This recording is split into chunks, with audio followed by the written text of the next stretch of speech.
एक समय युधिष्ठिर ने पूछा कि हे यदुनंदन, अब आप चैत्र मास की कृष्ण पक्ष की एकादशी का नाम तथा उस व्रत को करने की विधि क्या है, यह सब कथा महात्म्य सहित वर्णन कीजिए। भगवान श्री कृष्ण ने कहा, हे धर्मपुत्र, एक बार राजा मानधाता ने भी लोमस ऋषि से यही प्रश्न पूछा था।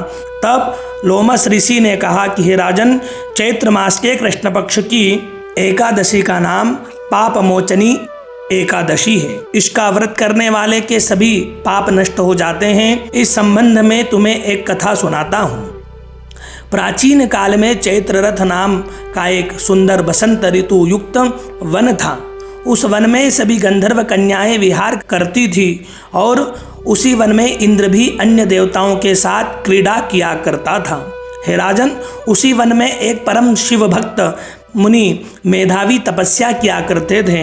एक बार एक मंजुघोषा नाम की अप्सरा मुनि को मोहित करने के लिए मधुर स्वर से गान करने लगी। उस समय कामदेव भी शिवभक्त मेधावी मुनि पर विजय प्राप्त करने के लिए प्रयत्नशील थे। तब कामदेव ने मंजुघोषा अप्सरा के भ्रू को धनुष बनाकर और कटाक्ष की प्रत्यंचा चढ़ाकर उसके नेत्रों को सकेत बनाकर और कुचों को कुरी बनाकर मंजुघोषा को सेना नायक बनाकर मुनि के ऊपर प्रहार किया। उस समय वह मेधावी मुनि हृष्टपुष्ट तथा युवा थे और कामदेव के समान सुंदर प्रतीत होते थे। कामदेव के वश में होने वाली मंजुघोषा अप्सरा ने मधुर वाणी से धीरे धीरे वाणी पर गाना शुरू किया। वह मुनि भी उसके सौंदर्य एवं गायन पर मुग्ध हो गए। तब मंजुघोषा ने मुनि को कामदेव से पीड़ित और अपने ऊपर आसक्त जानकर जिस प्रकार लता वृक्ष से आलिंगन करती है, उसी प्रकार वह अप्सरा भी उस मेधावी मुनि से आलिंगन करने लगी। मेधावी मुनि भी काम के वशीभूत होकर उस अप्सरा के साथ बहुत काल तक भोग करते रहे।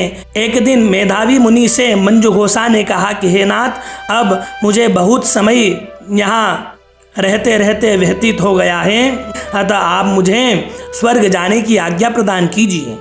अप्सरा के ऐसे वचन सुनकर मुनि ने कहा कि हे सुंदरी, तुम अभी तो आई हो इसी संध्या में, अतः कुछ समय तक मेरे पास और ठहरो और प्रातः होते ही यहाँ से चली जाना। मुनि के आग्रह करने पर अप्सरा ठहर गई और कुछ काल तक वहीं पर रहकर भोग विलास करने लगी। एक दिन फिर उस अप्सरा ने मुनि से स्वर्ग जाने की आज्ञा मांगी। मेधावी मुनि ने कहा कि हे देवी, अभी तो तुम्हें कुछ भी समय नहीं हुआ, अतः अभी कुछ देर और यहाँ पर ठहर जाओ। अप्सरा ने कहा कि हे मुनि, आपकी रात्रि का तो अंत नहीं होता दिखाई दे रहा है। मुझे यहाँ आए बहुत समय व्यतीत हो गया है। मंजुघोषा के ऐसे वचन सुनकर मुनि को आत्मज्ञान प्राप्त हुआ और उन्होंने जब भोग विलास करने के समय का विचार किया तो 59 वर्ष 7 माह 3 दिन व्यतीत हो गए। यह सोचकर मुनि उस अप्सरा को काल रूप समझने लगे। अब तो वह अपनी सारी तपस्या नष्ट हुई जानकर इस अप्सरा की ओर क्रोधित हो देखने लगे और उनके होठ कांपने लगे और समस्त इंद्रियां थरथराने लगी। उन्होंने उसी समय उस अप्सरा को श्राप दिया, दुष्ट, तू पिशाचिनी हो जा, तू महापापिनी और दुराचारिणी है, तुझे धिक्कार है। मुनि के श्राप से वह अप्सरा पिशाचिनी बन गई।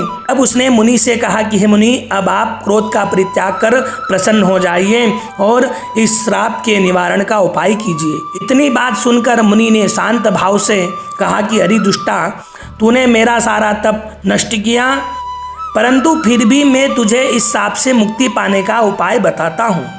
तू चैत्र मास के कृष्ण पक्ष की पाप मोचनी एकादशी का व्रत कर।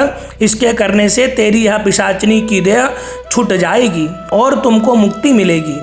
तब मुनि ने उसे व्रत का विधि विधान आदि सब बता दिया। मेधावी मुनि अपने पूज्य पिता श्री च्यवन ऋषि के पास अपने पापों का प्रायश्चित करने चले गए। च्यवन ऋषि अपने पुत्र को देखकर बोले कि हे पुत्र, तूने यह क्या किया, तेरे समस्त तप का अंत हो गया।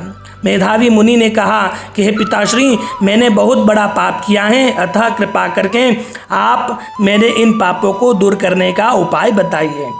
च्यवन ऋषि ने कहा कि हे पुत्र, तुम चैत्र मास के कृष्ण पक्ष की पापमोचनी एकादशी का व्रत किया करो। इसके करने से तुम्हारे समस्त पाप नष्ट हो जाएंगे।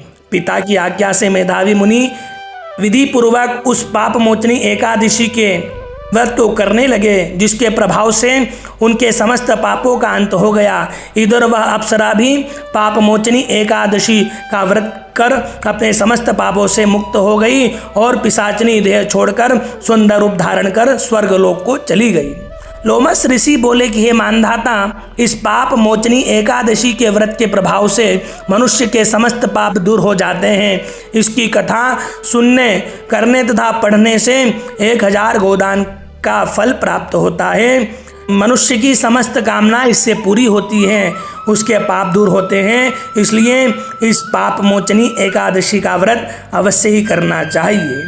इस एकादशी के व्रत के फलहार में चिरौंजी का टागर लिया जाता है। बोलिए गोपाल कृष्ण चंद्र भगवान की जय हो।